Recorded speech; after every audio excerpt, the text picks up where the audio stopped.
Hey, how's it going, everybody? Today we're going to talk about motorcycles. In this particular case, we have a 2016 Harley Davidson Streetbob. It's one of the Dyna models. Streetbobs are specifically made to have that bobber look. They're comfortable. They're for touring if you choose to kit them out in that way. This particular bike is in denim black, a good looking color. It looks like a matte color. This has actual steel that's stamped in, so it looks good. It's a really good looking bike, if you could see from that. Let's move on to the mods. Let's go and have a brief overview and discuss what he has done with it.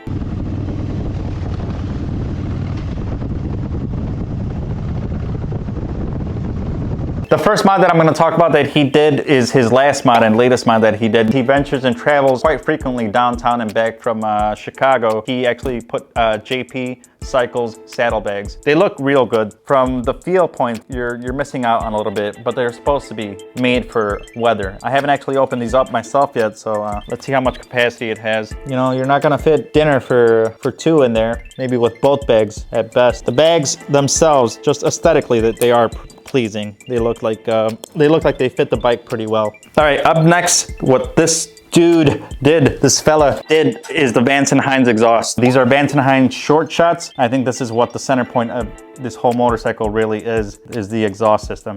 And this exhaust for sure isn't for the modest. It's not for the ones that just want to ride to and from work and keep the neighbors civil, because it's definitely loud. You could be heard from 1-2 blocks over maybe. You're making a statement with this exhaust. Moving forward, the next mod that he did was forward controls. He's a taller dude. He wanted just a little bit more relaxed fitting motorcycles. Me personally, I would have stuck with the mid controls, even though I think these look better. I think these give it a more aggressive look, but I would have stuck with the mid controls. I'm a shorter dude. Next, we're going to talk about the 103 engine. A couple of years ago, when I was looking for a bike similar to this, I went to a Harley Davidson dealership. I was looking at a particular motorcycle, and that particular bike was leaking oil. The salesman that was walking me around said that that's a Harley Davidson. It's not a Harley if it doesn't leak. And with him saying that, and when he took a step away from me for a second, I looked at the adjacent motorcycle next to it, and it was the same motorcycle in a different colorway, but it was also leaking. That is what it is, I suppose. Now, this year's model is a 114 cubic inch engine, so it's a bigger engine. It has more torque on it, but I think this is plenty. I don't want to label this as a beginner's motorcycle, but I think if you're responsible or safe enough, you could definitely get by. Now, if you move forward with me, Honcho. Another thing that I want to talk about and keep in mind with the Streetbob specifically, a single disc rotor in the front. I come from the sport bike world. This is more of a touring bike. The rotors, the single rotor definitely makes a big difference in terms of stopping power and ability and the amount of modulation that you need to put on the brake lever. It's not meant to stop on a dime, but at the same time, I think if I were to be in the market, or if I were to actually buy this actual bike, a Dyna Streetbob, I would look to see if there's a dual rotor options or something to maybe make that stop a little bit better.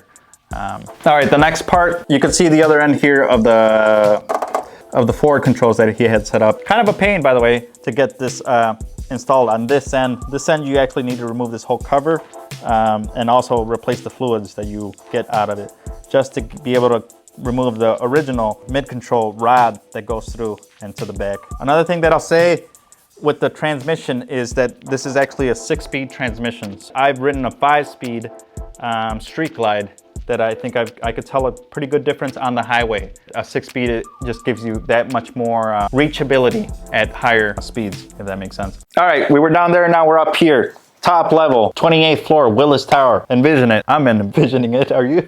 All right, so here up top, the cockpit end of it, he obviously has this to set up his GPS, to set up his cell phone, to look at his calls or whatever. But behind that, it's the T-bars. They're aftermarket. They're non-traditional looking 12-inch ape hangers. They're in the gloss black. 12-inch apes are the most that you can get on this particular motorcycle without having to modify anything else. You would just take the stock bars out from here at the triple tree and put these in. Anything bigger than 12-inch, you would need to modify the clutch cable. The throttle cables, the hydraulic brake line would all need to be modified to get anything bigger than 12-inch in. Now, that doesn't only necessarily mean just at the bars, at the cockpit end. It means the whole way through. So you would need to replace everything in its entirety. The more tedious ends of it are something like the clutch line. clutch line ends up going through the front bars and down up to the front here. And this is actually where the clutch line connects. So you would need to remove this. More than likely with this exhaust, you would need to take it off and have the line be replaced from there on out. That the controls also need to be removed and extended. So you would need some kind of wiring kit to make it longer to have that work for you. I think that's why he hesitated. That's why he took a step back from actually getting anything bigger than 12-inch, because of the amount of work that's involved. Personally, I like these bars. The T-bars I think look very nice. I would look at some kind of different grips, especially at this point. These are kind of fading out. I like when grips are sticky and tactile. Now, if you move towards the seat, he kept the stock original seat. He has a backup seat just in case he needs to ride and go with his damsel in distress or whatever. But for the most part, I would keep the one-seater look. That's the bobber look. The pegs are set up for the passenger as well. He actually removed the pegs, but it's one bolt to get the peg right back on, and you're good. You'll ride into the night from there, into Iowa, Dubuque.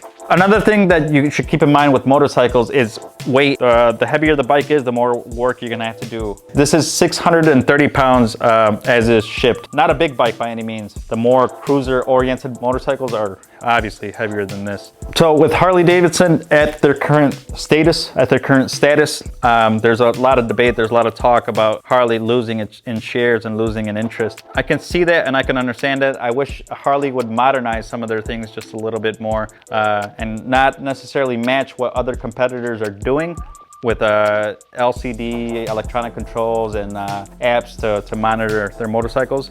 But I do want them to kind of steer in that direction. If you saw, or if you could see in the front of the motorcycle, the headlight is still halogen. Here in 2020, this motorcycle came out in 2016 and it's still a halogen headlight.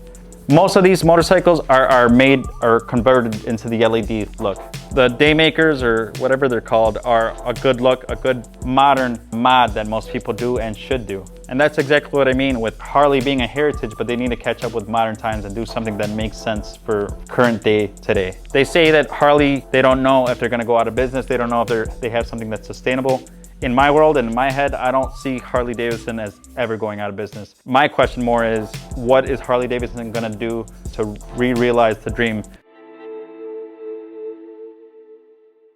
To summarize, I come from the sport bike world. My previous motorcycle that I had was a BMW S1000RR. I sold it at the beginning of this season. Now I'm looking into getting into the world of cruisers or something more leisure, something along the lines of this. Would I get this specifically?